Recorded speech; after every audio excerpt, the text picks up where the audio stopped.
Hello everyone. I am Dark Files, and I am here to help you today. I know you use this video to fall asleep, so before that, like the video and subscribe to the channel. Also, where are you from and what time are you watching? Now, get comfortable and relax. I was never supposed to work the night shift. I had always been the daytime receptionist at the Silent Oaks Motel, a rundown roadside stop barely managing to stay in business. My shift was simple: check-ins, check-outs, and handling the occasional lost key. At 10 p.m., I was supposed to clock out, go home, and forget this place until morning. That was the routine. That was how it was meant to be. But that night, something changed. Pete, the old manager, called me into his office just as I was gathering my things. He didn't look at me right away, just fumbled with a set of keys on his desk. His fingers trembled slightly as he pushed them toward me. "You're staying tonight," he muttered, his voice oddly flat. I frowned. Why? Pete finally met my eyes, but there was something off about his expression, something vacant, like he was staring through me rather than at me. "The night guy didn't show up. You're the only one who can do it."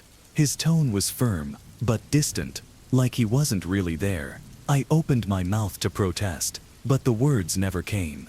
Pete's stare was unsettling. There was no frustration, no annoyance, just a blank sort of expectation, like he already knew I wouldn't argue. It sent a chill through me. I hesitated. The motel felt different at night. Heavier, quieter in a way that didn't feel peaceful. I could already feel that silence creeping in. But what choice did I have? Before I could think of a way out, Pete grabbed his coat and walked out the door. Just like that, I was alone. By 10:45 p.m., I was sitting at the front desk, staring at the outdated lobby decor. The motel felt different. The same cracked tiles, the same faded wallpaper peeling at the edges, but now everything seemed more alive in the worst way. The walls cracked, not randomly, but in a slow rhythmic pattern, like the building itself was breathing. The fluorescent lights above me buzzed with a dull electric hum, flickering just enough to set my nerves on edge. I leaned back in the chair, exhaling slowly. It was just another shift, just a few more hours, and I'd be out of here. I had to kill time somehow. The old wooden desk had a few drawers, so I started pulling them open one by one, sifting through the clutter. The first drawer held nothing but crumpled receipts and an old motel guest book covered in coffee stains. The second had a stapler and a few loose papers. Then I reached the bottom drawer. It was already open, just a crack. I frowned. I didn't remember seeing it open earlier. Slowly, I pulled it all the way out. Inside, there was only one thing: a tape recorder. It was old, one of those bulky plastic-cased models from decades ago. Its once white surface now yellowed with age. A cassette was already inside. The label was faded, the ink smudged, but I could still make out the words written in shaky, uneven handwriting. "Do not erase." A strange feeling crept up my spine, cold and unwelcome. I wasn't sure why, but I suddenly didn't want to touch it. The drawer had been slightly open, like someone had left it that way on purpose, like they wanted me to find it. I sat there for a long moment, just staring at it. Then, against my better judgment, I reached out. My fingers barely brushed the plastic when a gust of cold air rushed past me. I jerked back. The motel door was still shut. The windows were closed.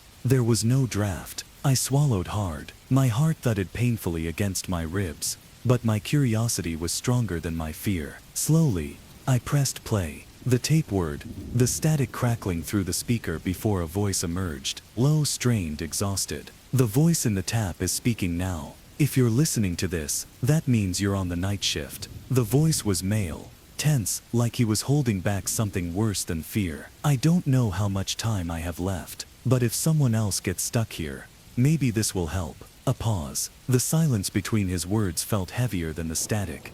"There are things in this motel at night, things that shouldn't be here." Another pause, the kind that makes you hold your breath. I didn't know the rules. I had to learn the hard way. Then, 3 slow knocks were heard from the tape. The voice on the tape trembled.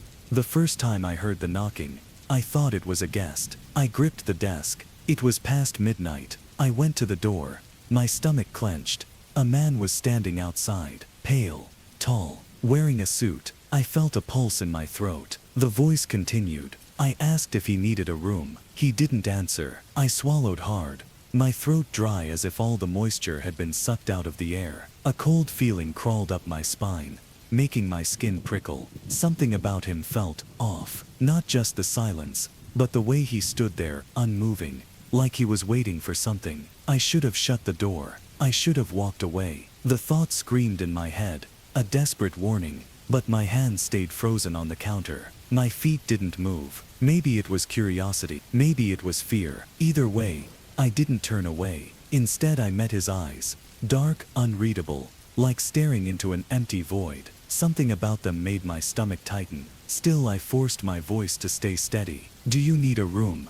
I asked again. He didn't respond, not with words. Instead of answering, he smiled. But when he smiled, it wasn't right. It was too wide, stretching unnaturally across his face. His teeth were too sharp, too white, almost glistening under the dim motel lights. It wasn't the kind of smile people gave when they were happy. It was something else. Something is wrong. He stepped forward. I stepped back. He kept coming. His gaze locked onto mine. A slow, deliberate movement, like a predator sizing up its prey. I stepped back again, my hand brushing against the edge of the counter. He stepped in, too close. Suddenly, he was inches from my face, so near I could see the fine cracks in his lips, smell the faint, metallic scent clinging to his breath. That grin never wavered. His teeth looked sharper now, as if they had grown in the space of a second. I didn't think, I just reacted. I slammed the door shut. My heart pounded as I locked it,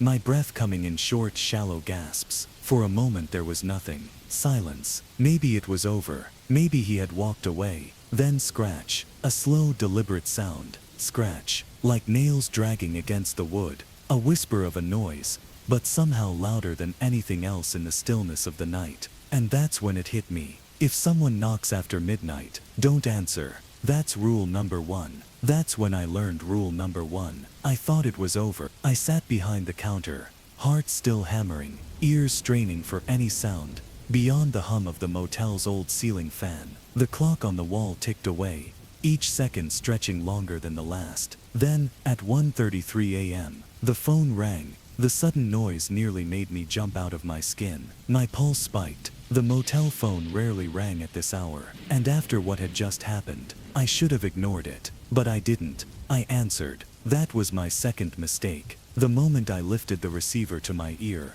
I knew something was wrong. The voice on the other end, it sounded like my mother. My stomach dropped. My mother has been dead for 5 years. The voice was soft, distant, layered with static like an old warped cassette tape. Hello, I whispered, throat tightening. There was a pause. Then she said my name. Again and again and again. Each time, the same tone, the same inflection. It wasn't a conversation. It wasn't even real. Like a recording stuck on a loop. I gripped the phone tighter, knuckles turning white. My breath came out shaky. Then the voice changed. It dropped lower, slower, and said, "Let me in." A chill ran through me so fast, it felt like ice water had been poured down my spine. I hung up. My hands were shaking as I dropped the receiver back onto the cradle. The phone rang again, and again, and again. Each time, the shrill electronic wail cut through the silence, clawing at my nerves. I didn't pick up.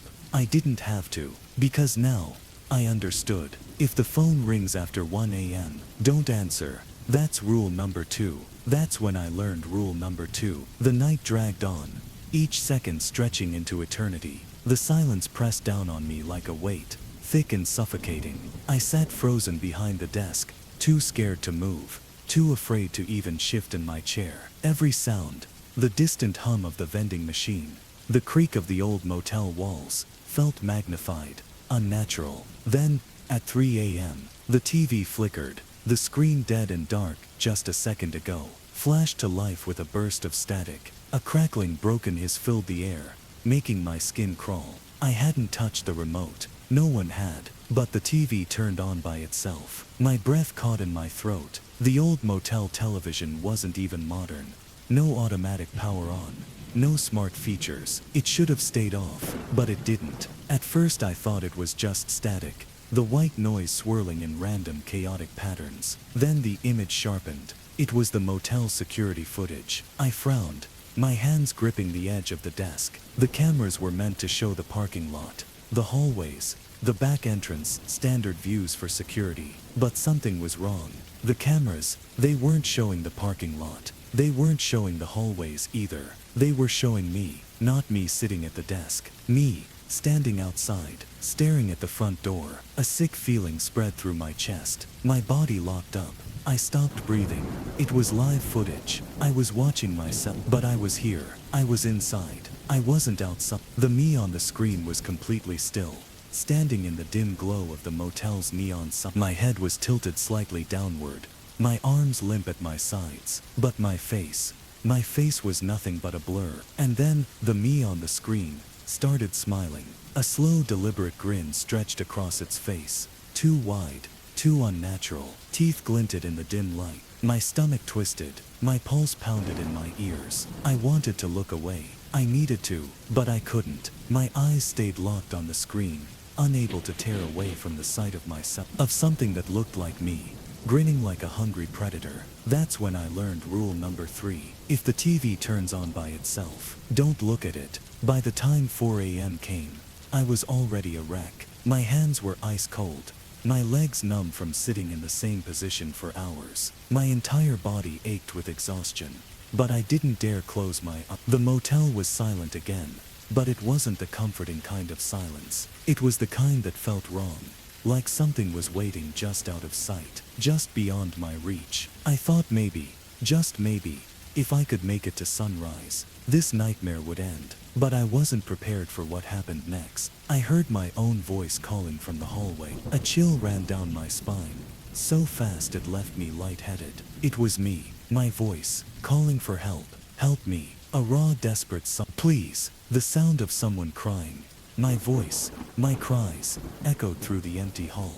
It was weak, trembling, broken, begging. It sounded like I was I clenched my fists so hard, my nails dug into my palm. My legs felt like they had turned to stone, refusing to move. I wanted to run, to find the source of the voice, to help. But I was sitting right here. I knew it wasn't real, but my voice kept crying out, and it lasted for minutes. Agonizing, torturous minutes of hearing myself and plead, growing more desperate with each passing second. Then, the crying stopped. For a moment, there was nothing. A terrible, suffocating silence. Then, from outside the lobby, I heard the laughter, my own laughter, low at first, then growing louder, amused, almost gleeful. It sent an icy wave of fear through me, worse than anything before.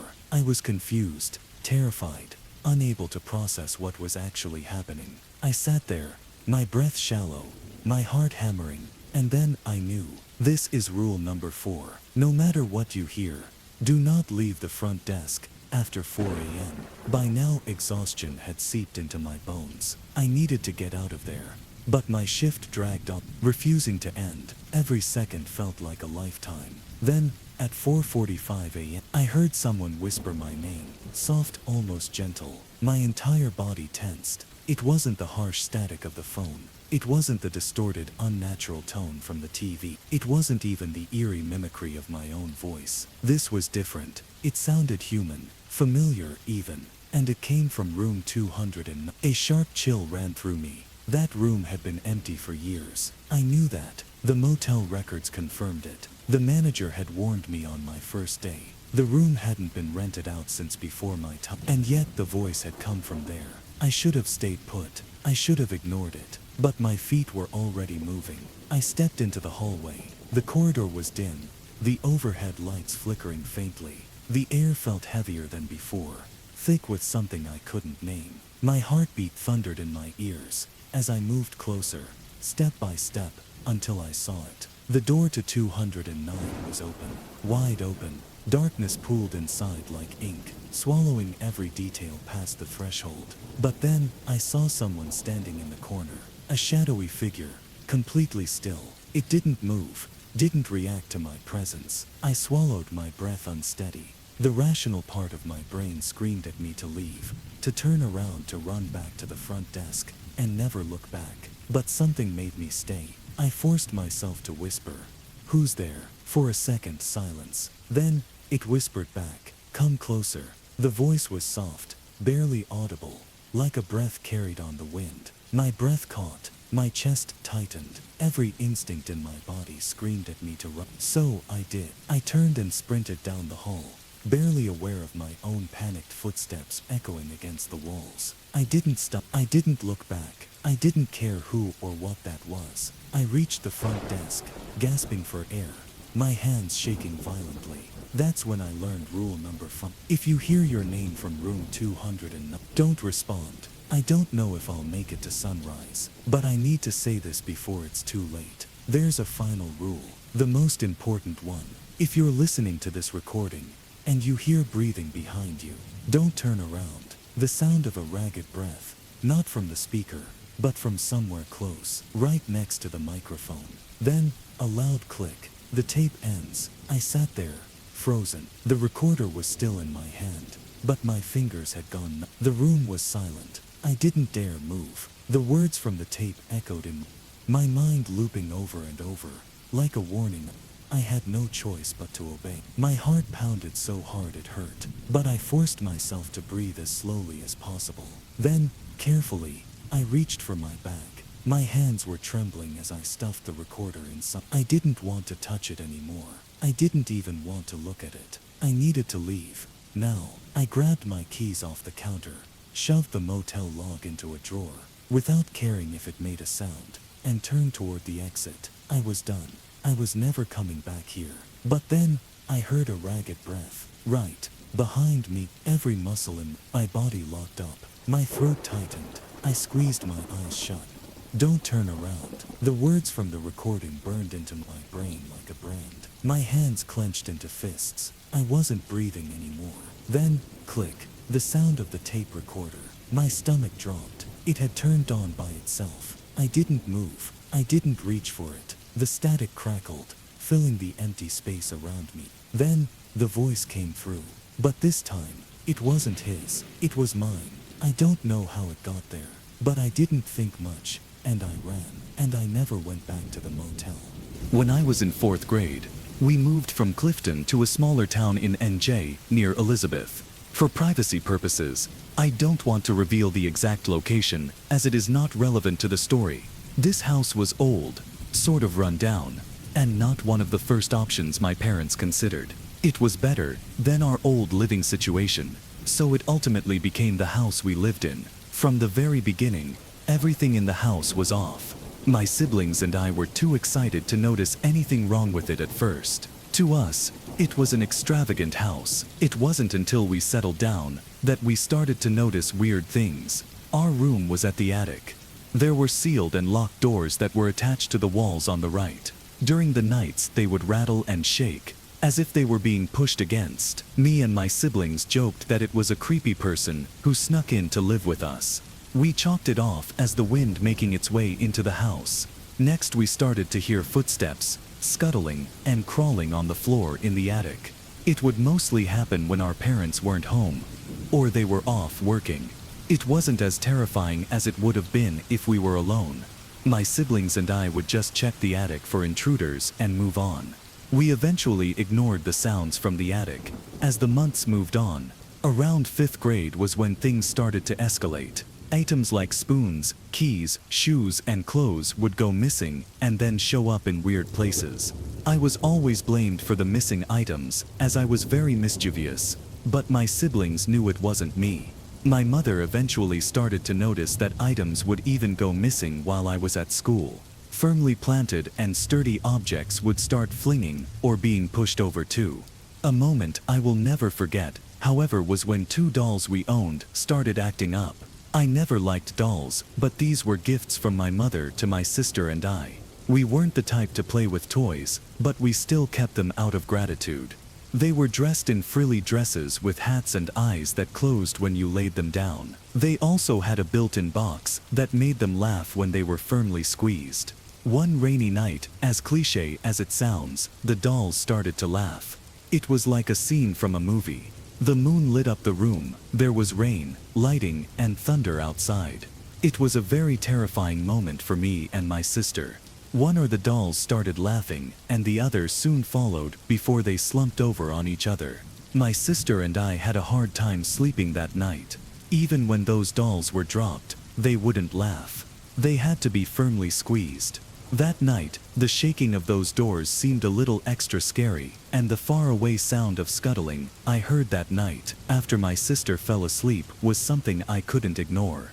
I spent that entire night under my covers, scared. We begged our mom to get rid of those dolls, and they were gone before long. Another instance was the closest encounter I ever had with whatever was going on in that house.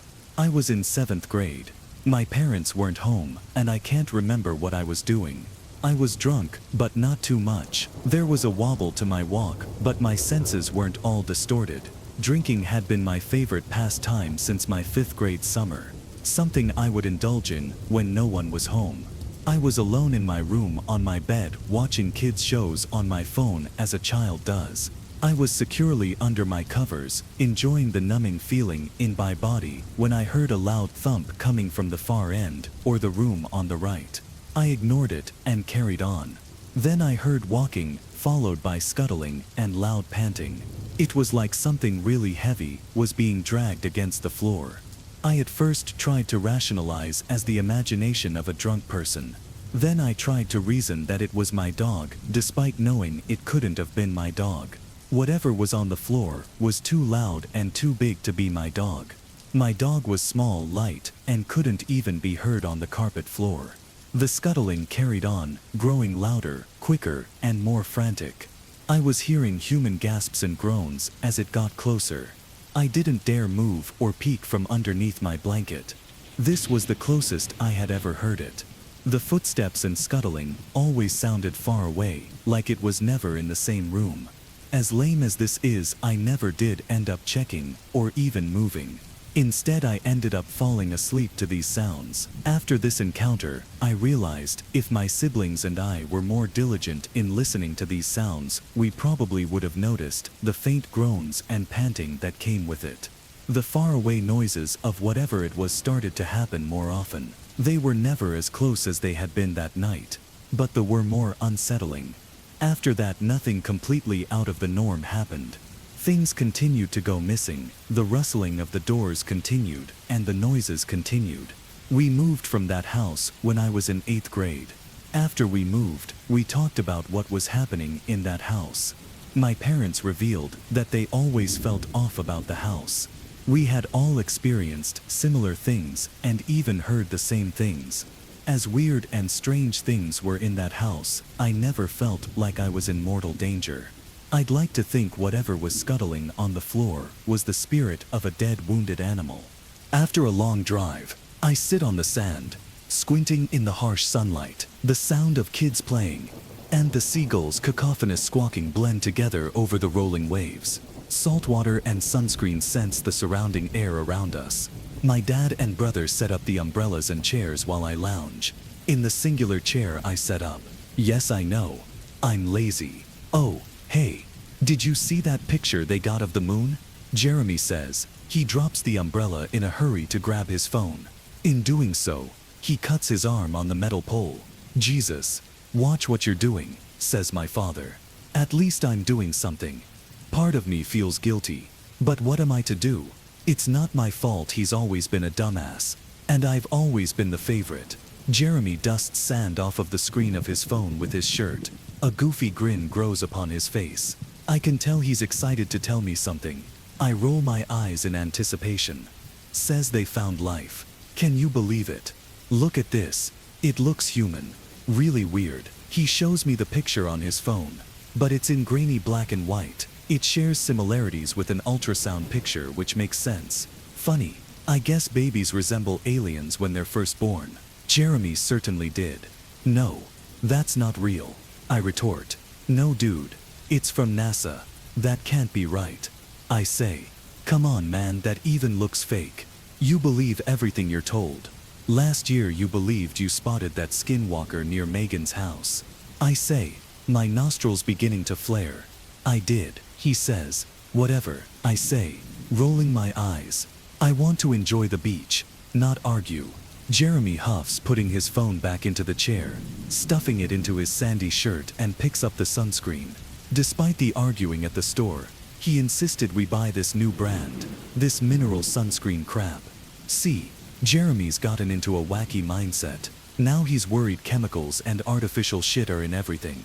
He won't buy any product if he doesn't scan it on this stupid app he bought.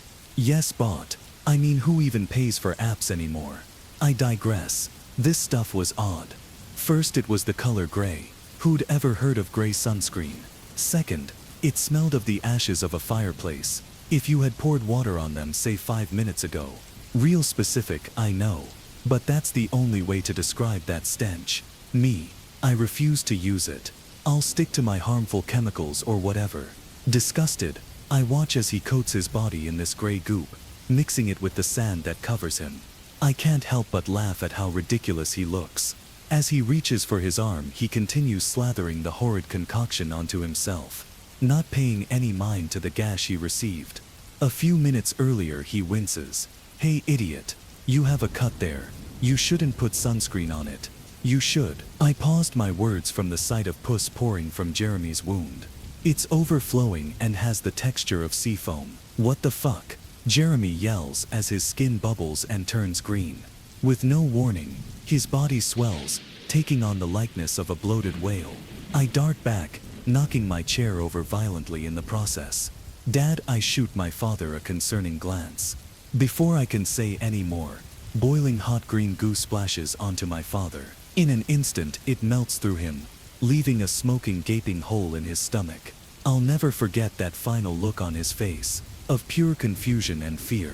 Now in place of Jeremy, a ghastly green acid-like substance boiling through the sand.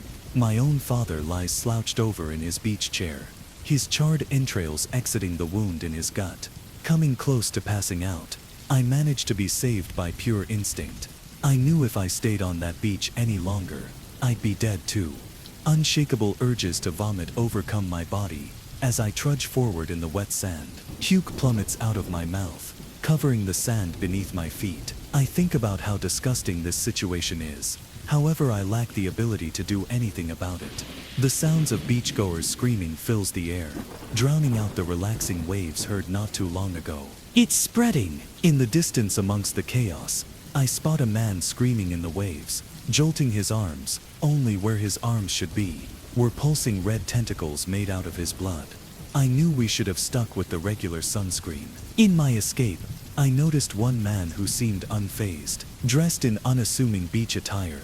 But oddly enough, he appeared to be taking notes. As I ran, I caught his view.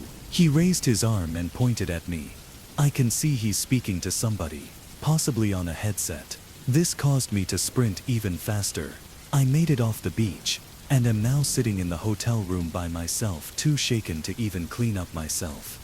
I tried to look up the mystery sunscreen brand, but found no results. Absolutely nothing. But it seems like something more. Did the other beachgoers use the same sunscreen too? That couldn't be the case. And what about the guy in the water? Oh God, I can still hear the screams. What the hell caused all this? My deep thoughts are interrupted by some commotion outside my room. I think someone's at the door. For years, she had lived alone. No husband, no children, just the house, the garden, and the silence. The kind of quiet that wrapped around you like a warm blanket. The mornings were spent in the garden. Her garden, where the roses bloomed in clusters of crimson and white. She hummed to herself as she trimmed, water splashing softly onto the earth, the sunlight falling just right between the leaves, and she liked it that way. But lately, things hadn't felt quite right. At first, it was just small things. A chair that wasn't quite where she'd left it, a picture frame that seemed to have shifted a few inches, and then the laughter. A child's laughter. It echoed through the halls late at night when everything was still. But she told herself it was just the wind, just her imagination. But the more she tried to ignore it, the louder it became. One night, the laughter was joined by footsteps. Little feet, light and quick, walking across the old floorboards upstairs. But she had no children. There was only the house. And her. Then came the voices. A man and a woman arguing in a distant room. We should leave. We can't just go. We've spent everything on this house." She pressed her hands to her ears, trying to drown out the sounds that rattled the walls. It wasn't real. It couldn't be real. But the noises only grew louder. One night, after the arguing had become too much to bear, she screamed, "Leave me alone." And just like that, silence. The house went still. For the first time in weeks, the eerie noises stopped. She slept soundly, thinking she had finally rid herself of whatever haunted the house, until the next morning, when she stepped outside and saw them. A family, a man, a woman and a child, stood on the front lawn, staring at the house. They were whispering to each other, eyes wide and uneasy. She froze, heart pounding. They could see her. The woman shivered, turning to her husband. "I think this house is haunted." The old woman's breath caught in her throat. She was the house. She was the one who had always lived here. They didn't need to know her. She didn't need to be seen. So they called a psychic. The psychic stood still for a long moment, eyes closed, listening. Then she smiled softly. "She's not haunting the house," the psychic said in a calm voice. "She's part of it." The old woman's heart skipped a beat. What did she mean? "She's been here a long time.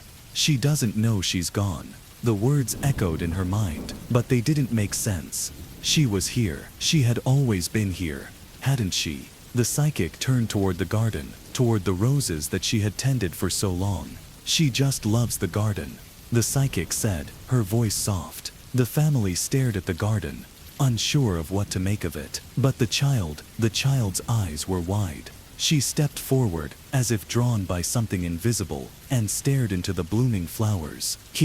And that's when the old woman felt it. Her hand brushed against the window. She hadn't realized she was standing there until the cool glass was pressed against her palm. She looked down at the roses, the laughter, the voices, the moving objects.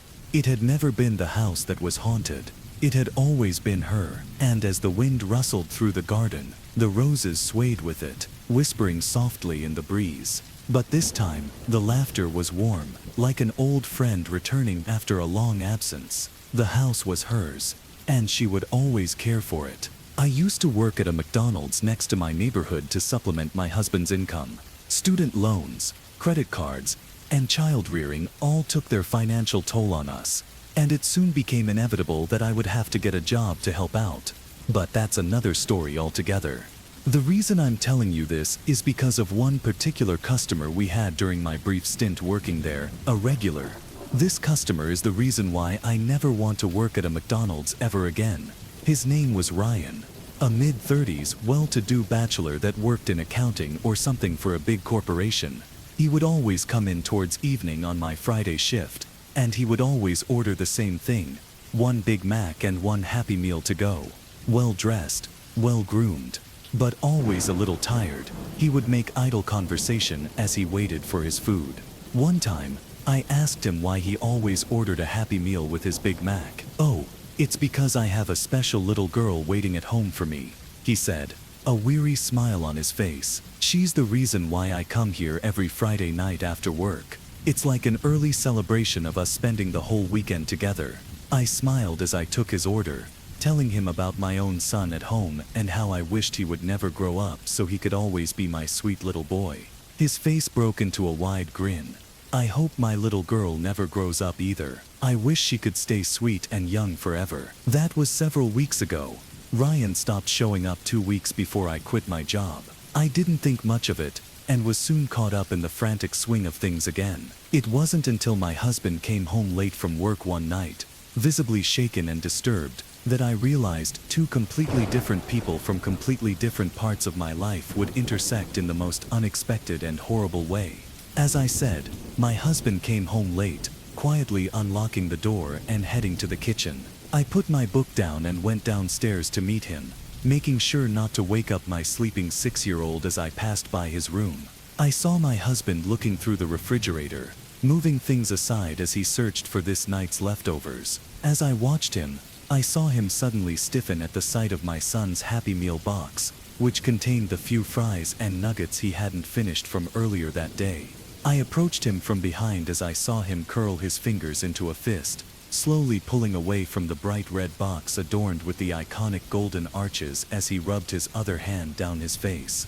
I placed a hand on his shoulder, startling him before he realized it was just me. After picking out the Tupperware full of food for him, he thanked me and warmed it up. As he ate, I could feel the distress emanating off of him. Every bite carried a weight to it, every swallow an attempt to force something back down. In bed I asked him what was wrong, and he broke down and cried. He said he didn't want to tell me, that it wasn't something he should share. This only made me more curious and resolute. I told him it was all right, that I could handle it, and as much as it makes me seem selfish and like a terrible wife, I regret telling him that. I held him in my arms, and he told me about his day. He had gotten a call from dispatch about a disturbance in a neighborhood not far from our own. A concerned neighbor had heard yelling coming from the house next door and called the police to check it out. My husband and his partner arrived at the house in question. There, they knocked on the door and were promptly greeted by a man, clearly agitated and nervous. When questioned, the man tried to brush it off and get them both to leave. That's when they heard it, a scream from deep within the house. The man suddenly pulled out a gun, and they were forced to draw their own. When they tried to tell him to put it down, the man put the gun to his head and pulled the trigger. I squeezed my husband closer, trying my best to comfort him, telling him that what he experienced was clearly traumatizing, and his reaction was perfectly normal. That's when his voice changed. It took on a terrible edge as he continued. But that wasn't the worst thing I saw today. And frankly, I'm glad that fucker took his own life, because when I went further into the house to investigate the source of the scream, I found her, a little girl no older than 8, tied up in a small room cut off from the outside world. She was crying and absolutely relieved to see us, and I recognized her as one of the children that went missing a few months ago. The condition she was in was horrible, and that's something I really would rather keep to myself. My mouth hung open as I listened to his story, absolutely stunned. I closed my mouth as I processed his words, opening it again to ask a question but was interrupted as he continued. But the thing that sticks in my mind about all this is that the floor of the room she was in was completely covered in Happy Meal boxes. Living 5 miles from Florida's Atlantic coast means salt air bleeds into everything. The sun-bleached siding of our house, peeling like sunburned skin. The tangled mangroves framing the tidal creek behind our property, their roots clutching at briny mud like arthritic fingers.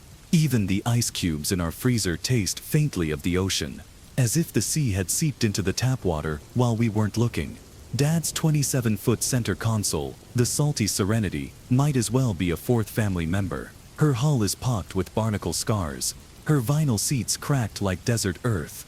But Dad polishes her twice a week with the devotion of a priest tending an altar. Come June, when the pavement starts sweating by 9 a.m., leaving the backyard asphalt shimmering like a mirage, our weekend routines shift. No more strolling Cocoa Beach at sunset, the sand cool and sugared between our toes. No more road trips to Georgia's mountains, where the air smells of pine resin instead of decayed jellyfish. Just the Serenity cutting through Mosquito Lagoon's tea-dark water, her twin outboards growling as Dad grins into the wind like a kid gripping a roller coaster bar.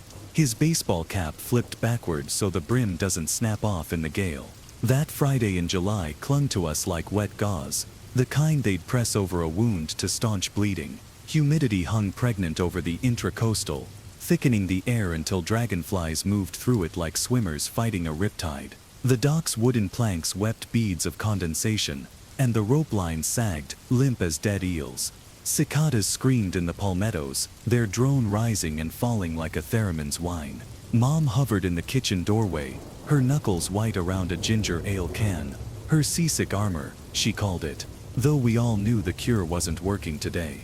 The aluminum dented under her grip, droplets sliding down the sides to pool on the linoleum. She'd worn that same wilted smile when Dad announced the trip, her eyes tracking the Serenity's keys as they jingled in his hand. "Y'all go," she said, too quickly, her voice fraying at the edges. "I'll defrost the conch fritters for when you're back." The freezer hummed in agreement, exhaling a plume of frost as she opened it. Dad didn't need persuading, he was already halfway to the dock. his flip-flops slapping against the warped boards, shouting over his shoulder about a new sandbar he'd spotted near the Spoil Islands. Gonna be glassy out there. Glassy meant flat water, which meant he'd open the throttle wide, let the boat fly until the bow lifted, and the world blurred into seagrass and sky, the horizon line trembling like a plucked guitar string. I hesitated, watching Mom press the cold can to her forehead, her eyelids fluttering as condensation trickled down her temple. She shooed me off with a flick of her dish towel, a faded thing patterned with lobsters and anchor knots, but not before I caught the way her gaze snagged on the horizon, not wary, but hungry, as if she were staring at a ghost ship only she could see, its sails full of the same wind that used to fill her lungs when she'd race Dad to the channel markers, back when her stomach didn't turn at the smell of diesel and low tide. The salty Serenity sliced into the bay, her cooler packed with Dad's lime-flavored seltzers, cans slick with condensation, their tabs hissing like tiny airlocks, and my mason jar of lemonade, still pulpy with rind the way Mom insists on making it. The bitterness clinging to the back of the throat like a secret. Mosquito Lagoon hummed with July's feverish energy.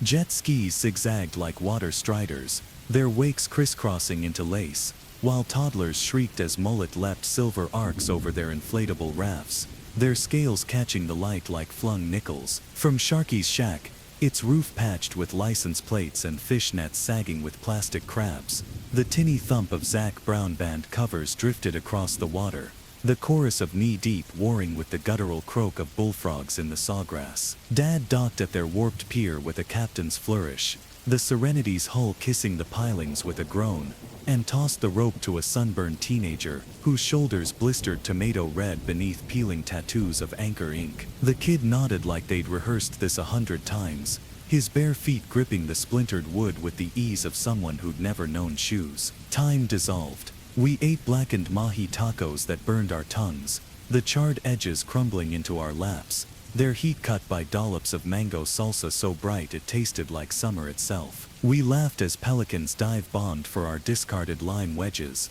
their beaks snapping shut with a sound like castanets, wings grazing the water's surface as if testing its temperature. The sun melted us into the vinyl seats, the material sticking to our thighs like warm glue, until dusk arrived unannounced. The horizon bled tangerine and violet, the water reflecting the sky's fire like spilled gasoline, iridescent and dangerous. Dad raised his last seltzer in salute, the aluminum crumpled in his fist, condensation dripping onto his wristwatch. "Tonight's that outshine days," he said, his voice roughened by salt and sun, and I clinked my lemonade against his can, the glass ringing hollow. I didn't yet notice how his toast sounded like a warning, how his eyes lingered a beat too long on the darkening east, where the first stars pricked through the bruise-colored sky. Darkness fell with the finality of a theater curtain, the last daylight snuffed out behind the Spoil Islands. Dad queued up his night cruisin' playlist,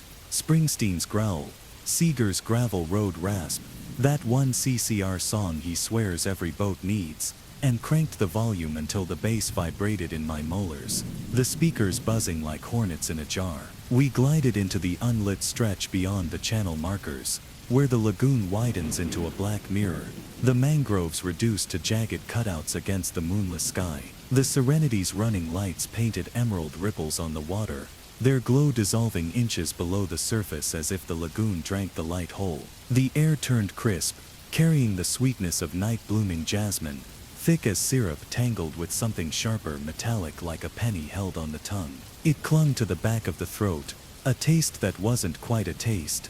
As the boat pushed farther into the void, the only sound the churn of the engines and the occasional slap of a mullet fleeing our wake. We passed near a lighthouse, a skeletal sentinel perched on Ponce Inlet's crumbling jetty, its iron ribs exposed where storms had gnawed through limestone flesh, its beam sliced through the dark every 10 seconds, a staccato swish-swish that lit the foam around us in stark, clinical white, bleaching the color from Dad's face and my trembling hands. Shadows leapt and contorted in its glare. Seaweed became grasping fingers, drifting logs arched like the spines of drowned creatures. The light's pulse throbbed in time with my heartbeat, each pass leaving after images burned into my retinas. I gripped the console, the fiberglass edge biting into my palm. That thing's straight out of a Stephen King novel. I said too loud, my voice cracking like the gulls screeching overhead. Dad smirked, his face half lit by the GPS screen's ghostly green glow, the other half drowned in shadow. Built in 1887, he said as if reciting a psalm. Back when this inlet ate ships for breakfast. He adjusted his grip on the wheel, the leather wrap creaking. Your great-granddad used to supply the keepers, said they'd trade whiskey for snapper.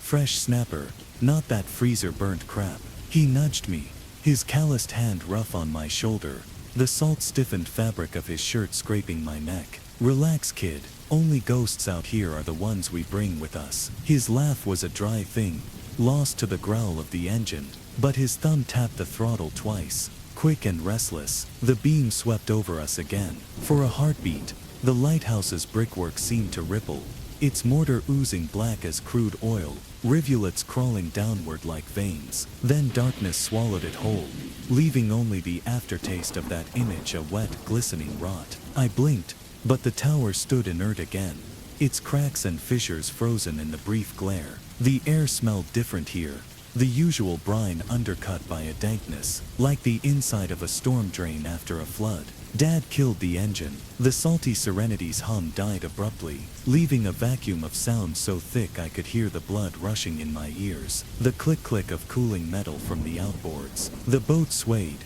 creaking like an old floorboard, as waves lapped at the hull with wet, open-mouthed kisses. My skin prickled, gooseflesh rising despite the humidity. I couldn't stop staring at the lighthouse. Its beam carved the dark into fragments, each pass illuminating the tower's peeling paint, its rusted railing clawing at the sky. It looked less like a guide now, and more like a bone jutting from a grave, something the earth had tried to bury, but couldn't quite keep down. Dad rummaged in the cooler for another seltzer, the crack hiss of the tab deafening. Trust the process, he muttered, though I couldn't tell if he was talking to me or the night itself. Maybe that's why I didn't notice the sound at first, not over Springsteen's growl bleeding from the speakers, not over the Serenity's hull slapping the waves like a restless heartbeat. Then it came again, a scream, not the distant whoop of a drunk tourist or the theatrical shriek of a gull, but a raw guttural sound, the kind that shreds vocal cords, that belongs to animals caught in steel traps. It cut through the bass line, sharp as a fillet knife. Dad killed the music. I lunged for the stereo, slapping at the volume knob, my palm slipping on its sweat-slicked plastic. He flinched, his sunburned face slack with confusion, the pink peeling skin around his eyes crinkling like tissue paper. The speakers went silent. The quiet that followed was suffocating, a wool blanket pressed over the world, smothering even the lap of waves against the hull. Someone's out there, I whispered. My throat tightened, every hair on my arm standing rigid as porcupine quills. Dad's grin from earlier had vanished. He gripped the wheel, his knuckles bleached white as barnacle shells, as the scream came again, closer this time. Or maybe the water carried it sharper, honed by the lagoon's curved throat. A woman's voice, fraying into a sob, skated across the black water. My eyes found the island, a jagged smudge in the moonlight, half swallowed by mist that coiled like smoke from a doused fire. No boats, no lights, just that ragged silhouette, its shoreline clawed by currents that could capsize a kayak in seconds, that could drag you down to where the crabs pick bones clean. We didn't move, didn't breathe. The Serenity rocked gently, mocking the stillness, her hull creaking like a taunt. I counted the seconds, 10, 20, 40. Nothing. The lagoon stretched empty, a black sheet ironed flat, its surface oily and unbroken. No life jacket bobbed in the swells, no hands broke the surface, fingers splayed like starfish. Only the island, hunched and silent, a place where the water itself seemed to hold its breath, waiting to exhale its secrets. Help! The cry tore through the night, brittle and fractured, the vowels splintering. Dad fumbled for the spotlight, its beam quaking as he swept it over the water, the light catching the iridescent swirl of baitfish fleeing some unseen predator. The island loomed, all jagged coral teeth and spindly sea grape trees, their leaves glinting like knife edges in the stark white glare. "Where are you?" we shouted in unison, our voices thin against the vastness, swallowed by the dark as if the lagoon had no bottom, no end. Being followed. The reply screamed. Followed. My mind snagged on the word. Are you on the island? Dad barked, louder now, the spotlight jerking across the shore, illuminating skeletal driftwood and shadows that twitched like living things. Her answer was a scream, a serrated, sustained note that raised the flesh on my neck, that left my eardrums throbbing. Yes, Dad didn't hesitate. The engine roared to life, a feral sound that scattered the quiet, the sudden violence of it sending a cormorant bursting from the reeds in a panic of wings. The Serenity lurched forward, bow slamming into waves as we charged the island, the hull shuddering like it might splinter. The cliffs reared up, pitted limestone glowing bone white in the spotlight, pockmarks gaping like eye sockets. Dad anchored 20 yards out, the chain grating against rock as breakers hissed, hungry, against the hull. Their foam glowing faintly with bioluminescent algae, tiny blue sparks dying as they struck the boat. Up close, the island was a feral thing. Seaweed clung to its rocks like matted hair, reeking of rot and brine.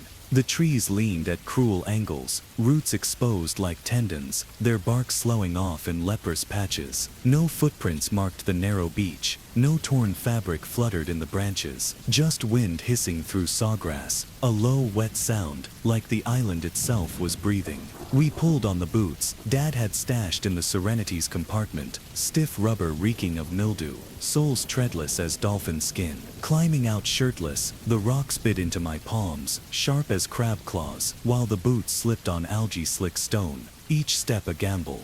Dad's flashlight beam juddered ahead, a frail yellow circle that deepened the darkness around us, the shadows pooling like spilled ink. Call out, he demanded, his voice cracking.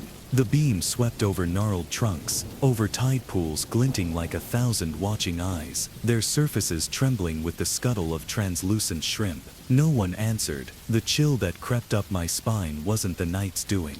It slithered, serpentine, between my ribs. She could be injured, I said, the words crumbling as they left my lips, dissolving like sand in a receding wave.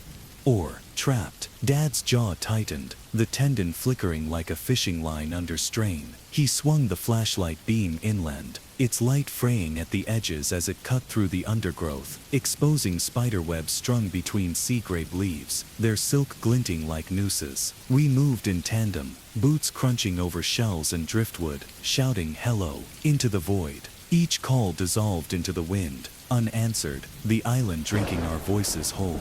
The ground squelched beneath us, sodden with tidal muck that reeked of sulfur and spoiled eggs. Deeper in, the air turned cloying, salt rot and wet limestone, the stench of something decaying beneath the soil, something too large to name. Mangroves crowded us, their roots knuckling up from the ground like buried skeletons, the bark slowing off in papery strips. Can you hear us? Dad bellowed. The cliffs threw his voice back, warped and watery, as if the island itself were taunting us, mocking our futility. Above, night herons croaked their disapproval, wings snapping through the canopy like wet canvas tearing. The sea hissed, a relentless audience to our search, its rhythm syncopated with the ragged tempo of our breathing. Then, a guttural, choked scream, not distant, close, human, but strangled, half swallowed, as if the mouth that made it were stuffed with kelp. The sound hit me like live wire to the ribs, my muscles seizing. Dad froze, the flashlight trembling in his grip, the beam skittering over roots that now looked like coiled snakes. No words passed between us. We ran. The island fought us. Sawgrass lashed my forearms, drawing blood that welled black in the moonlight. Sand spurs clung to my jeans, their barbs needle sharp, and my boots skidded on moss-slick rocks, each misstep threatening to twist an ankle. Dad's flashlight beam juddered wildly, carving grotesque shadows from the trees, a hunched figure here, a reaching hand there, all vanishing as the light swept past. My lungs burned, salt and iron coating my tongue. The scream looped in my skull, primal, wrong, propelling me forward even as the terrain turned jagged, cruel, the ground buckling into fissures choked with sea wrack. I stumbled onto the eastern shore, heaving for air, the beam flitting over tide pools alive with scuttling crabs, over boulders crusted with barnacles that yawned like tiny mouths. Nothing, No crumpled form in the surf, no footprints in the muck. Just the moon staring down, cold and dispassionate, and the silence. That silence. It pressed against my eardrums, thick and smug, as if the island had swallowed the woman whole and now licked its lips, sated. Dad caught up, sweat gleaming on his temples like mercury, his chest heaving. He opened his mouth, to curse, to rationalize, but no sound came. The flashlight's beam shrank, dimming, as if the darkness itself were leeching its power, the batteries draining into the hungry earth. We stood gasping, the scream's echo still thrashing in our skulls. Had we imagined this whole thing? The thought slithered, cold and unwelcome. Around us, the mangroves swayed, though the air hung motionless, their roots creaking like arthritic joints. My flashlight trembled as I swung it toward the shore, the plastic casing creaking in my white-knuckled grip.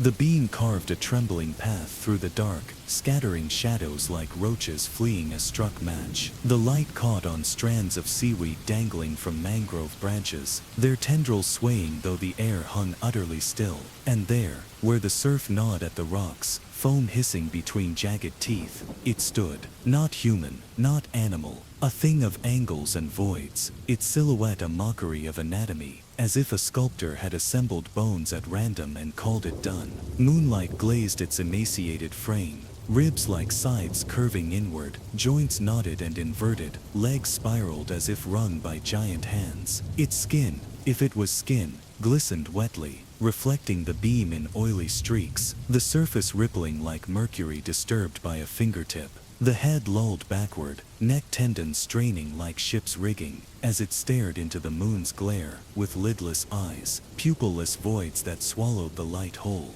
Then slowly, wrongly, it pivoted toward us. The movement was liquid, boneless, its spine undulating like a sea whip caught in a riptide. The flashlight caught its face, a collapsed star of features, eyes like pooled mercury, swirling with refracted moonlight, a mouth too small, too precise, a razor-cut slit that peeled open, cartilage crackling like crumpled cellophane as it spoke. "You found me." The voice was a flawless mimicry of the woman's, her panic, her pitch, but warped, as if played through waterlogged speakers. It didn't resonate. It slithered, bypassing the ears to coil directly in the gut, cold and invasive as a swallowed eel. My knees buckled. Dad's grip locked onto my bicep, fingers vice-tight, his nails biting crescents into my skin. "Run." No hesitation, no questions. We fled, boots skidding on kelp-slimed rocks, the thing's cries chasing us, sharpening with each step. "Help me," it wailed, each syllable fraying at the edges now, unraveling into something guttural wetter, the sound of a throat filling with seawater. "Help me." The words splintered, layered with clicks and hisses, a chorus of corrupted voices overlapping, as if a dozen throats had been fused and torn apart. My spine seized, a primal recognition, older than language. This wasn't fear, this was prey knowledge, the hare's certainty that the fox's teeth are already at its neck, that the chase is just ritual. We didn't look back, didn't dare. The island's undergrowth tore at our clothes, thorns biting into wrists, sand spurs embedding in our ankles like fishhooks. Dad's breath sawed in his throat, raw and rhythmic, each gasp flavored with salt and copper. The Serenity's running lights glowed ahead, bobbing on the black water like a mirage, the boat's hull groaning as waves slammed it against the anchor. Behind us, the cries mutated, less words now, more vibration, a subsonic hum that made my molars ache and my vision blur. I risked one glance. The thing stood at the tree line, its body contorted into a crouch, arms elongated, fingers splayed like mangrove roots, tips tapering into hooked spines. It didn't pursue, just watched, head cocked at an impossible angle, as if savoring the taste of our terror, its mouth stretched into a crescent slit that might have been a smile, or a promise. We spilled into the salty Serenity like men fleeing a grenade blast, limbs tangling, boots scuffing the deck's non-slip tread raw. Dad clawed at the anchor line, his fingers slipping on the wet rope. the fibers groaning as if the sea itself fought to keep us tethered. When the anchor finally broke free, it surfaced caked in black sludge that reeked of low-tide rot, the clumps dripping like congealed blood, strands of seagrass tangled in the flukes like hair. Dad jammed the throttle forward. The engine screamed, a feral sound that drowned the island's silence, the RPM needle trembling in the red as foam boiled beneath the stern. Water churned behind us, the wake glowing faintly with bioluminescent algae, a ghostly trail that pulsed as we raced toward open water, the blue-green sparks swirling into shapes that might have been faces or hands. I gripped the gunwale, refusing to look back, but the thing's voice pursued us, crisp as a gunshot across the waves, its timbre flawless, inhumanly precise. "Come back," it shrieked, its tone now slick, almost musical, a lullaby wrapped in razor wire. "I need help." The words slithered into my ears, stripped of their earlier desperation, each vowel polished to a predatory gleam. This wasn't a plea, it was a performance, a pantomime of distress laced with a giddy, venomous edge, the sound of a child's music box cranked too fast, its melody warping into dissonance. What we encountered that night defies logic. If you're reading this, if you're skimming Florida's barrier islands at dusk, cocktails in hand, laughter spilling over the rails like something the night can't wait to devour, heed this. When the wind carries a cry from some lonely spit of sand, when your gut knots at the too perfect pitch of that, "Help me," do not answer, steer clear, flood the engine, pray the current drags you anywhere else, pray harder, because whatever wears a human voice like ill-fitting skin, whatever peels back the night to show you teeth masquerading as a smile, it isn't lost, it doesn't want help, it wants you, alive, bleeding, afraid. Growing up, I hated the summers. My friends and classmates would start the new school year going on and on about the fun things they did during break, like going to water parks, rec centers, or going to a camp where they told scary stories around the fire and ate marshmallows. I had nothing to share. From the time I was in first grade till the time I was in fourth grade, my stories were boring and mundane. That is, until one year when I was 11, and I came back with a story that was not fun or boring at all, but absolutely terrifying. My summer breaks sucked because my parents would always send me to my grandfather's, a tradition that started for seemingly no reason. He lived a couple of towns away, his old Victorian house surrounded by farmland, looking for all the world like the place from the first Conjuring movie.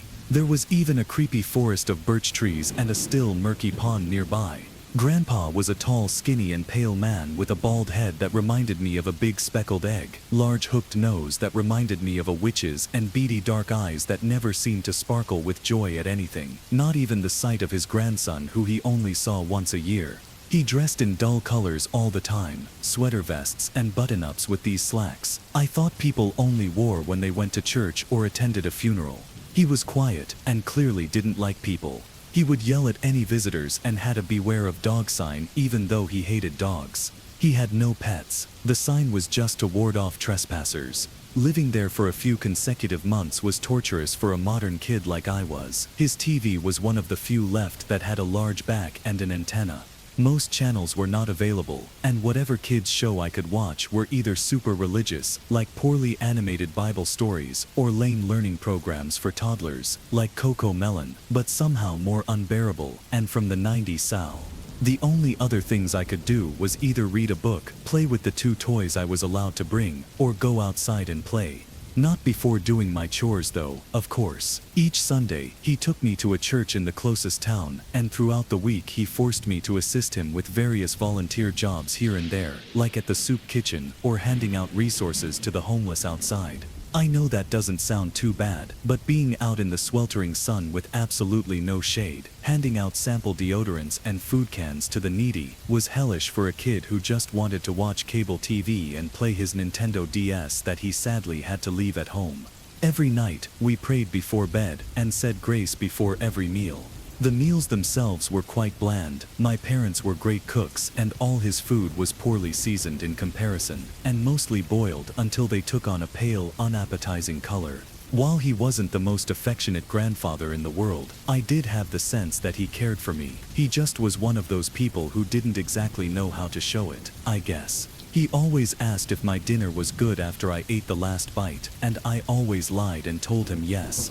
He would also ask if I wanted to hear a bedtime story, but I always said no, and reminded him that I was too old for them, or at least I had thought as much.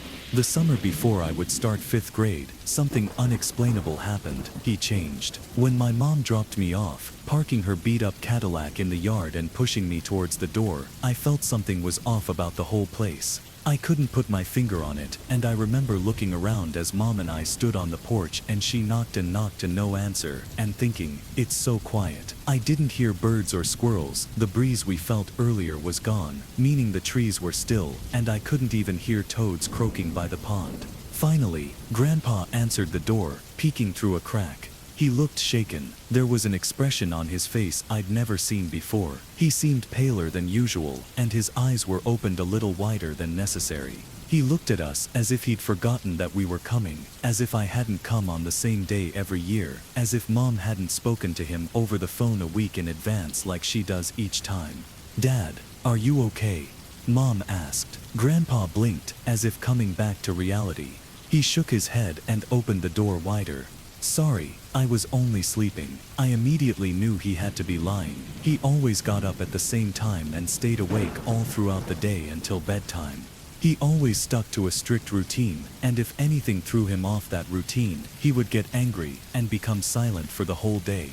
Like always, Mom stayed long enough to have lunch with us at the long rectangular dining table Grandpa had. I always thought it was funny how big it was, considering he lived alone. Apparently, his wife, my grandma, died before I was born. Anyway, we ate tuna sandwiches cut into neat triangles with toothpicks spearing olives sticking out of them, drank prune juice, and Mom was on her way. I was prepared for another uninteresting summer, wishing I was riding roller coasters or swimming in community pools like my friends. Things started to get strange a couple of days in. I woke up at 6 a.m. because I was pretty much forced to. He had set the alarm clock on my night table to ring at that time, same as his. After cleaning up and dressing, I went downstairs to watch the old TV while I waited for Grandpa to start cooking breakfast as always. 2 hours in, my eyes glued to the screen, I suddenly became painfully aware of the fact that I couldn't hear Grandpa walking around, nor did I hear food cooking. I stood up from my spot sitting cross-legged on the living room floor, and when I turned around, my heart stopped. Grandpa was standing there, behind the couch, still in his striped pajamas. He stared at me with these soulless eyes, his mouth partially open as if I was some weird specimen he hadn't seen before, and it disgusted him. How long had he been like that, and why wasn't he dressed yet? He loved routine, so why did he break it? Grandpa, I was concerned for him after I got over the initial shock of seeing him standing there. He was old, but his mind was actually quite sharp. He had never done anything like this before. He didn't say anything, just stared, as if looking through me. "Grandpa," I said more urgently, wondering if I needed to call someone. "More what?" I frowned. "More what?" He seemed to snap out of it. Then, his eyes blinked rapidly, and he finally seemed to look as if he could actually register my existence. He looked it down at himself, and started grumbling in frustration. Damn it, I watched him march upstairs to go change. Honestly, I didn't know what to think of what just happened. I got over it pretty quickly. I mean, yeah, it was weird, but I trusted him and figured he just had a brain fart or something. We had a late breakfast, during which he pushed his food around muttering under his breath about something I couldn't make out. I swallowed the runny poached eggs and got the courage to ask, "Grandpa, is something wrong? I just haven't gotten much sleep lately." He waved me away, looking grouchy and not even making eye contact with me. "Don't worry about it. Are we doing anything today?" I was so bored I was actually looking forward to charity work. "No, I'm going back to bed. I don't feel well." Grandpa got up, angrily wiping his mouth with a napkin, and stormed upstairs. I was left there feeling uncomfortable, wondering if I did something to make him angry. He stayed in bed all day, and when I tried to wake him to make dinner when evening came, he told me to make myself a ham sandwich and put myself to bed. Instead, I went outside to explore. I stood by the pond and skipped rocks, wondering if I could use everything that was happening as a way to get out of coming there next year. A creeping sense of unease came over me as I realized, once again, how eerily quiet it was. I didn't hear any bugs, animals, or anything, like usual. In fact, there were quite a lot of dead frogs, turtles, and lizards floating along the pond's surface, more than what felt normal. By the tree where an old tire swing hung, a bird lay on its back, rotting next to cracked little eggshells. I tried not to think about it as I searched for more rocks to throw. I wanted to believe I was too old to get scared by such things. What I couldn't ignore, however, was the bubbling sound in the pond, where one of the rocks I threw landed, far out into the middle. The water bubbled a little. Then, ripples formed a V shape, traveling towards the shore in my direction, as if something under the surface was swimming towards me. I won't give away the region I live in,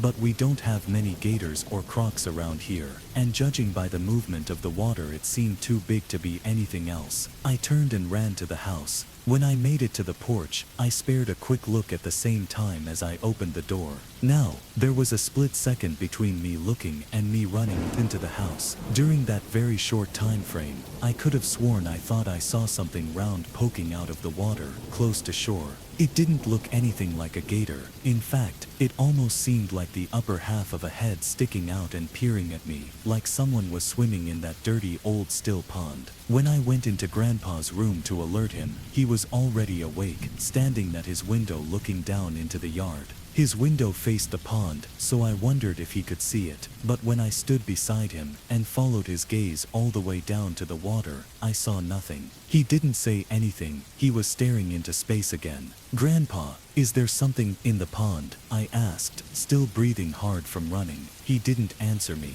"Grandpa, answer me. I'm getting scared." "Neat." "What?" I shook his arm, watching his stoic expression for any sign of emotion. After a second, he turned to me quickly, as if only just realizing I was there beside him. In the blink of an eye, his face turned red and veins bulged in his forehead. "Go clean the kitchen, boy." I was taken aback by his hostile tone that came out of nowhere, so much so that I said nothing and left to do as he said. He didn't ask if I wanted to be told a bedtime story that night, nor did he pray with me. In fact, all I could hear until I finally passed out from exhaustion was him pacing his bedroom floor aggressively, ranting loud enough for me to hear but not loud enough for me to know what he was talking about. Whatever it was, it had him madder than I'd ever seen him. The next morning, I could hear Grandpa in the kitchen. This made me happy as I got up to brush my teeth, because I thought since he was back into his routine then that must have meant he was feeling better. As I went downstairs, I smiled, hearing him humming a tune to an old song playing from his radio, but my smile disappeared as the stench of smoke hit my nose. Grandpa slammed plates of overcooked food down on the table with such hostility it made me jump. Despite the anger in his actions, he had a small smile on his wrinkled face, not a big one, a simple tiny curl of his thin lips. He didn't once look at me as he started digging into the blackened and charred eggs and grits on his plate with a knife and fork. He ate with such gusto, humming louder and louder between bites, his movements becoming faster and more frenzied.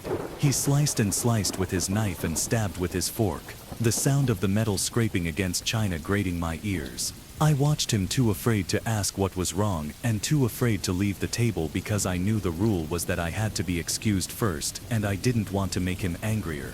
I remembered something. Then, "Grandpa, we didn't say grace." I flinched when his eyes met mine, and all movement on him ceased. He didn't say anything for a moment, but then he returned to his regular self, no creepy smile and no anger, and nodded at me while patting his mouth with a napkin. If anything, he seemed sheepish that he'd forgotten. Good boy for remembering. "It's not too late. Go on, it's your turn this time." I closed my eyes and pressed my hands together before reciting the words I'd memorized years ago. "God is good. God is great. Thank you for this bountiful food and thank you for keeping us healthy and safe." As I prayed, I felt the hairs rise on the back of my neck. Something felt utterly wrong. I cracked open one eye, and thank you for Grandpa wasn't praying with me at all. His eyes weren't closed and his head wasn't bowed. His hands rested on the table as he glared at me with such a deep hatred and vitriol that I feared for my life for the first time ever. His fingers rested tensely on his fork, twitching like they itched to grab it and plunge it into my body. Even if it weren't for his expression, something about the fact that he was staring at me like that as I prayed, during a time where his eyes were meant to be closed in prayer with me, made me deeply uncomfortable. What had I done that was so wrong? I started to tear up a little. I got up from the table, no longer caring about the rule. I'm not hungry. I'm going to my room. He watched me with his unwavering rage-filled gaze, not bothering to respond. His eyes never left me until I turned the corner down the hall, shutting myself in my room. I tried to think of what to do. I thought of calling my mom using the landline in the kitchen, but would he even let me? I stayed there reading a book, when I heard slow, methodical footsteps approach the door. I could see the shadows of Grandpa's feet through the crack under it. The doorknob turned, but of course, I had locked the door because I didn't want him to bother me, so he wasn't able to get in. Grandpa, please, please what? Please let him in. I mustered the courage to defy him and said in a loud voice, "Leave me alone." A beat of silence passed. "I'm not your grandfather, you little piece of shit." My mouth fell open. He'd never sworn at me like that before, not even when I broke a plate or stepped on his bad foot. His voice was low, raspy and deeper than it usually was. I listened to the sound of him walking away back down the hall towards his own room. I needed to call my mom. I waited until I was sure he wasn't coming back out anytime soon. And then I crept into the hall and made my way quietly into the kitchen. I remembered Mom's phone number by heart, so I punched it into the keys and held the white phone to my ear as it rang. My hands were sweaty, and I felt like every little creak of the house settling was actually my grandfather coming. "Hello, Mom," I whispered, looking over my shoulder. "Grandpa's acting weird. I don't want to stay here anymore. Can you come get me today?" "Eric, what are you talking about? Your father and I are too busy to pick you up. We planned this summer last year. I think he has some old people sickness or something," I said, trying to remember the term dementious or Alzheimer's at the time. "He's freaking me out. I can't stay here for a whole summer. Please pick me up. I'm scared." "Honey, your father and I are in New York City. We're going to board the ship tomorrow morning at the port. We can't come get you." "What's going on?" "I don't know. He's angry all the time and keeps staring at nothing. And he keeps trying to get into my room. Baby, he's a grumpy old man, you know this. And Mence, wait, trying to get into your room. Eric, did you lock your door? You know that's against the rules." "Yeah, I locked it, because he's being weird." And I heard a floorboard groan ever so slightly behind me, and I turned around, dropping the phone. It clacked against the wall, hanging by the cord. Grandpa was standing in the kitchen entrance, completely blocking the way out, and staring with that empty, dead, slack-jawed expression from before. "Eric." "Eric." Mom's voice came from the phone.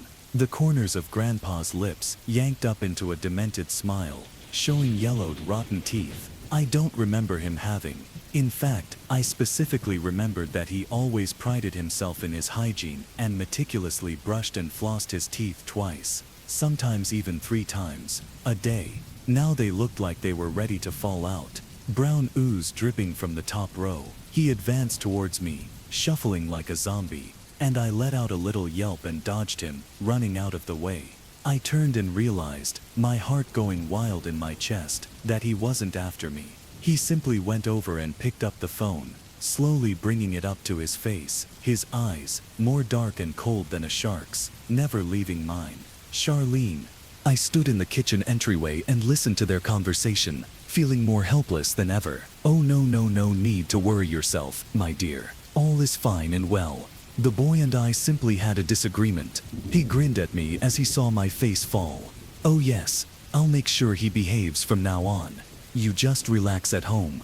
Okay, take care." He placed the phone back on the receiver and just stood there in that same position, baring his gnarly teeth at me sadistically, as if breathing in my fear.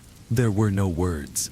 I simply turned around and hurried back to my room. I felt his stare burning holes into my back as I did. Once I locked the door behind me, I crawled into bed and pulled the covers up to my neck. The sun was setting outside, and I knew it would be hard getting to sleep that night. At around 1 a.m., I found myself starting to drift off finally, until I heard noises in the living room. I couldn't help it. I was too curious and figured I could be stealthy enough to not be caught out of my room at this hour. I snuck down to the center of the stairway and watched Grandpa, in the middle of the dining room, surrounded by broken and knocked over furniture, tearing into one of the steaks he'd left to thaw out the previous day. He was naked as the day he was born, and standing there in the dark hunched over tearing into bloody red slabs of raw meat with his rotten teeth like a savage animal. He was even grunting and growling under his breath as he did it. I didn't know what to do or say. I definitely didn't want him to know I was there, and I was afraid to go back up the stairs in fear. I made a noise that would alert him to my presence. The air in the house felt freezing cold, when normally Grandpa kept it hot, and there was a bad odor that couldn't just be explained by him not showering in a while or something.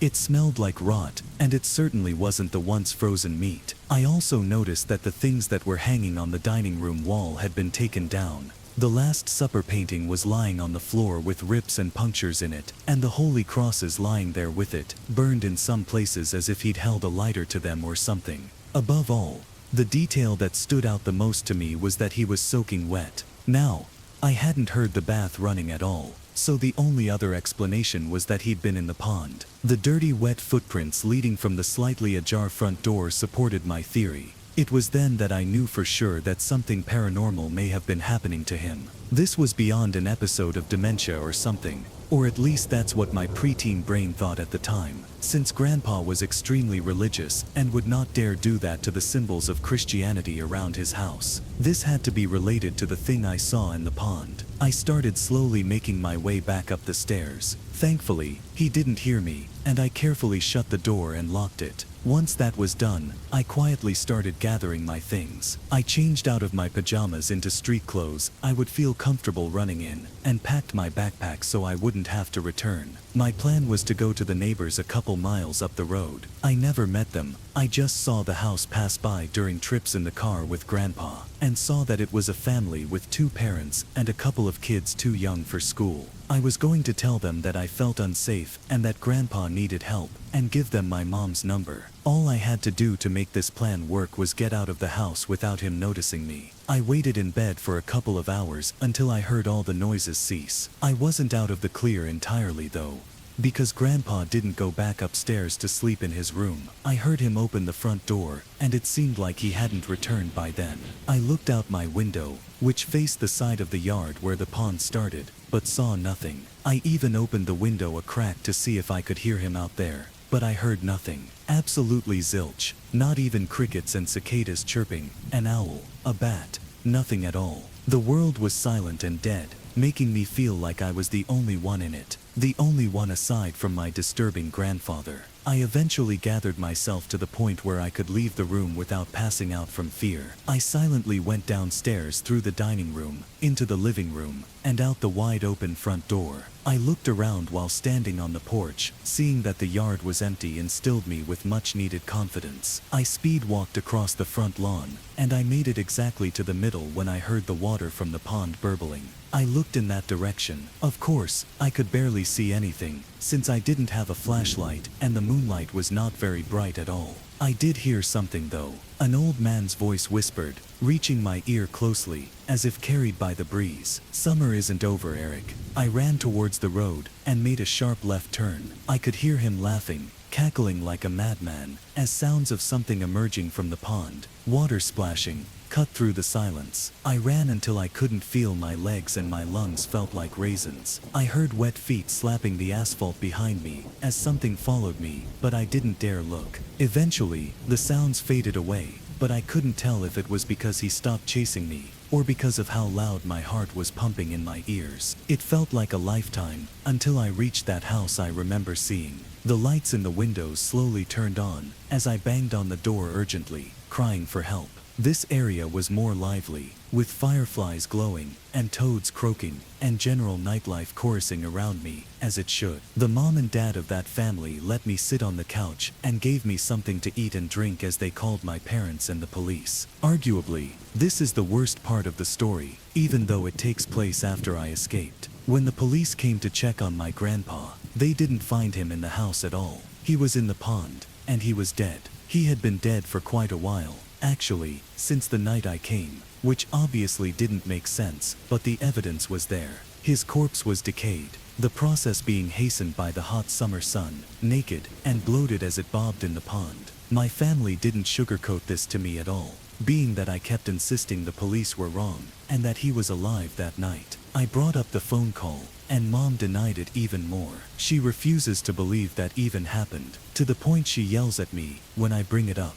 Dad told me she was drinking that night I called. They were celebrating before getting on the cruise. He thinks I impersonated Grandpa, and that she was so drunk she thought I was actually him. I thought she sounded pretty sober though. I think deep down she knows something paranormal was happening, but doesn't want to face it. My mom also told me, when my dad wasn't around, that Grandma died by drowning in that very same pond. It confused everyone, because she never attempted swimming in it, and she didn't have anything wrong with her mentally. Yet, it seemed like she intended to jump in, as she'd taken off her clothes and socks and shoes and neatly folded them on the bank. She was found floating in the center with a look of slack-jawed confusion on her face, same as Grandpa years later. Mom believes that she committed suicide, because she was unhappy with Grandpa for a long time. She believes Grandpa killed himself too, and my brain made me hallucinate that he was still alive to cope after seeing him drowned. I don't think so though. I think something's really wrong about that place, and that it took its time before claiming my grandpa. You're free to have your own opinions though. Have you ever worked a job where something just felt off? Not just the usual workplace weirdness, annoying customers, bad management, or soul-crushing hours, but something deeper, like an unspoken presence, something lurking just beneath the surface. You can't explain it, but you feel it. That's how I felt when I started my new job as a night clerk at a 24-hour supermarket. At first, I thought the worst part would be loneliness. The long, empty aisles stretching into silence. Maybe the boredom, the way the hours would crawl by like something trapped, suffocating under fluorescent lights. Or, at worst, dealing with the occasional drunk customer looking for beer past midnight. I was wrong. There were rules, not regular store policies like stock the shelves or keep the floors clean. These rules were strange, unsettling. They didn't make sense, but one thing was clear: breaking them was not an option. I got hired faster than I expected.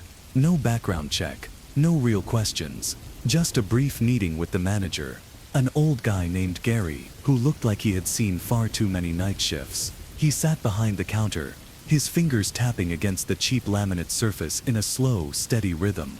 "The night shift is simple," he said, his voice low and tired. "Not many people come in.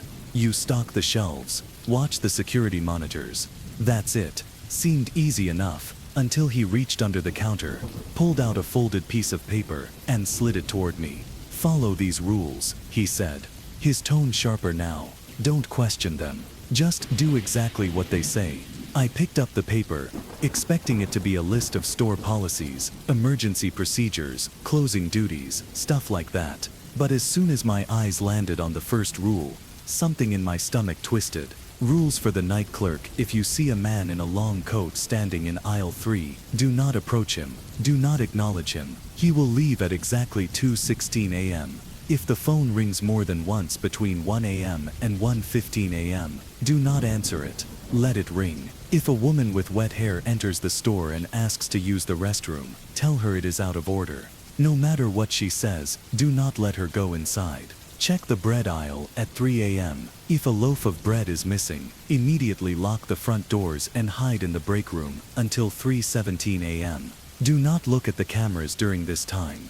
If you hear the sound of children laughing after 4 a.m., do not leave the register. Do not speak. Do not move until the laughter stops. I let out a short, nervous laugh before I could stop myself. "This a joke?" I asked, glancing up at Gary. He didn't smile, didn't even blink. His face remained unreadable, his eyes dark and sunken. "Not a joke, kid."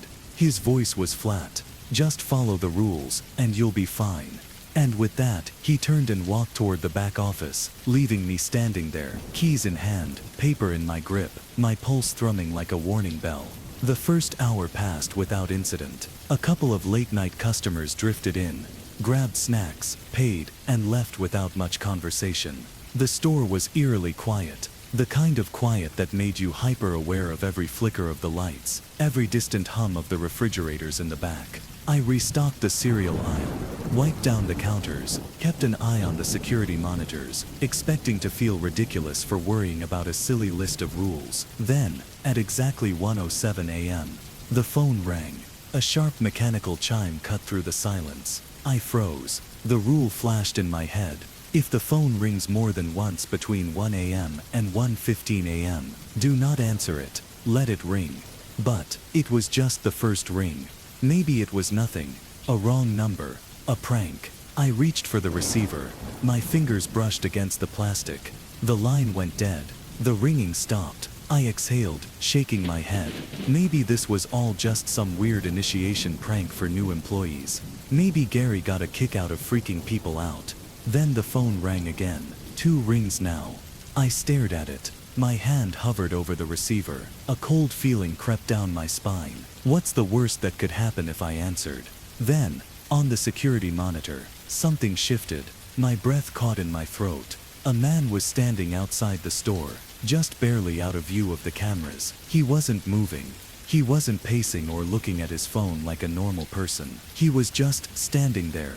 The phone rang a 3rd time. I backed away from the counter. My instinct screamed at me not to pick it up, and I didn't. I let it ring. The 4th ring. Then, silence. I exhaled, tension still coiled tight in my chest. Slowly, I turned my eyes back to the monitors. The man outside was gone. For the next hour, nothing happened. The store remained quiet. The aisles undisturbed. The only sounds were the low hum of the refrigerators and the occasional creak of the old ceiling vents. I kept glancing at the phone, half expecting it to ring again, but it didn't.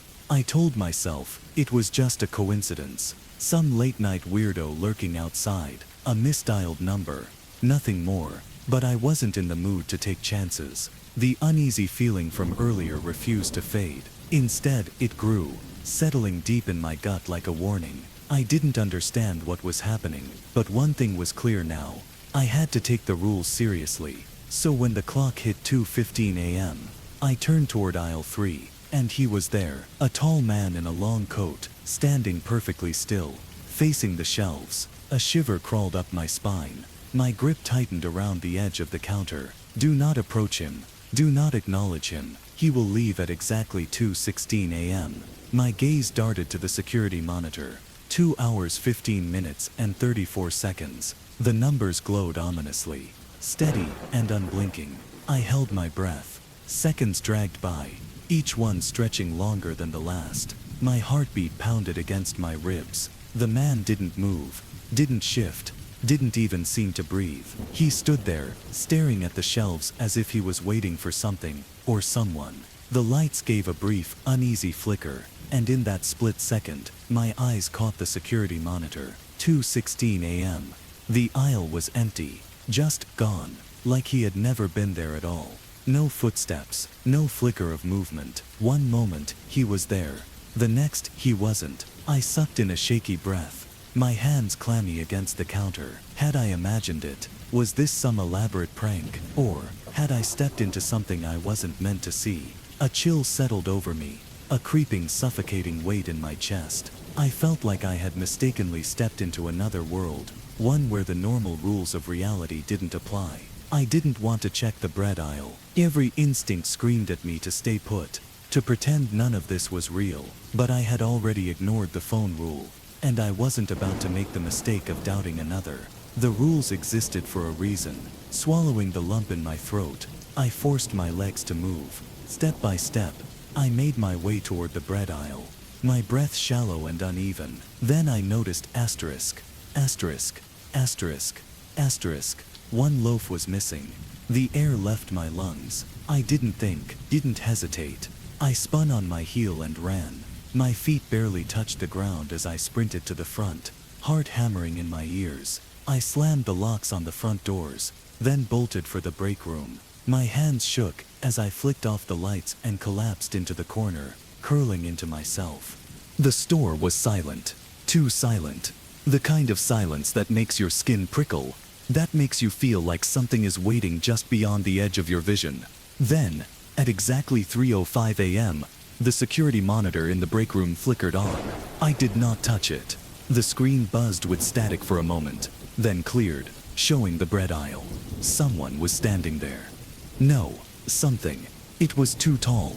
Its limbs stretched too long. Its head tilted at a sickening, unnatural angle. It wasn't moving. But I knew. It was looking at me. Then, slowly, it turned toward the camera. My stomach lurched. My fingers dug into my arms. And then, the screen went black. I squeezed my eyes shut, my pulse roaring in my ears. The rules said hide until 3:17 a.m. I counted the seconds, one by one. Don't look, don't move, don't breathe too loud. The air in the room felt thick, pressing against my skin like unseen hands. Every nerve in my body screamed at me to run, but there was nowhere to go, so I waited, and waited, until finally, I opened my eyes. The security monitor was normal again. I hesitated, then forced myself to stand. My legs felt like lead as I made my way back to the front. I unlocked the doors. Then I walked to the bread aisle. The missing loaf of bread was back. I was shaking. Not just the kind of shake you get when you're cold or nervous. This was different. My whole body felt weak, my fingers numb as they clutched the counter. My breaths came in short, uneven gasps. I didn't care about my paycheck anymore. I didn't care about finishing my shift. I just wanted to leave. Then, at exactly 4:02 a.m., I heard it, a sound that made my blood turn to ice. A soft, distant laugh echoed, barely there yet impossible to ignore. At first, I thought I imagined it, the way exhaustion plays tricks on your mind. But then it came again, high-pitched, playful, like children playing hide and seek. It echoed through the aisles, weaving between the shelves, moving closer. My grip on the counter tightened until my knuckles turned white. Do not leave the register. Do not speak. Do not move until the laughter stops. The rule repeated in my head like a desperate prayer. The laughter grew louder, closer. Something flickered in the corner of my vision. A shadow darting between the aisles. Fast, too fast. I sucked in a breath. I did not turn my head. I did not look. I squeezed my eyes shut, forcing myself to stay still. The laughter was right behind me now. Soft, almost playful, but dripping with something that didn't belong. Light, airy, wrong. Then, something cold brushed against my neck. A shiver shot down my spine, every nerve in my body screaming. And then, silence. Nothing. No laughter. No movement. Just the low hum of the lights buzzing overhead. Slowly, so slowly, I opened my eyes. The store was empty, like nothing had ever happened, like nothing had been there at all. But I knew better. I felt it. Something had been right behind me. I didn't wait. I grabbed my things with shaking hands, my mind screaming at me to go. Go, go. I wasn't finishing my shift. I wasn't clocking out. I was done. I made it to the front door, heart pounding, already reaching for the lock. Then, I heard a voice. Low, calm, too calm. You did well, it said. I froze. The hairs on the back of my neck stood on end. I turned, slowly. Gary stood there, watching me. His face looked the same, but his eyes were darker. Not just tired or sunken. Wrong. Something inside them shifted, like something else was looking at me from beneath his skin. I took a step back. What the hell is this place? My voice barely came out a whisper. Gary smiled. You followed the rules, he said. That means you can leave. That was all he said. No explanation, no warning, just those simple chilling words. I didn't ask questions. I ran. I quit the next day. I didn't go back to pick up my paycheck. I didn't answer when Gary called. I tried to forget, tried to convince myself that maybe, just maybe, it had all been a dream, a trick of my sleep-deprived mind. But late that night, as I lay in bed, my phone rang, once, then twice, then 3 times. I stared at it, my breath caught in my throat, but I never answered. I let it ring.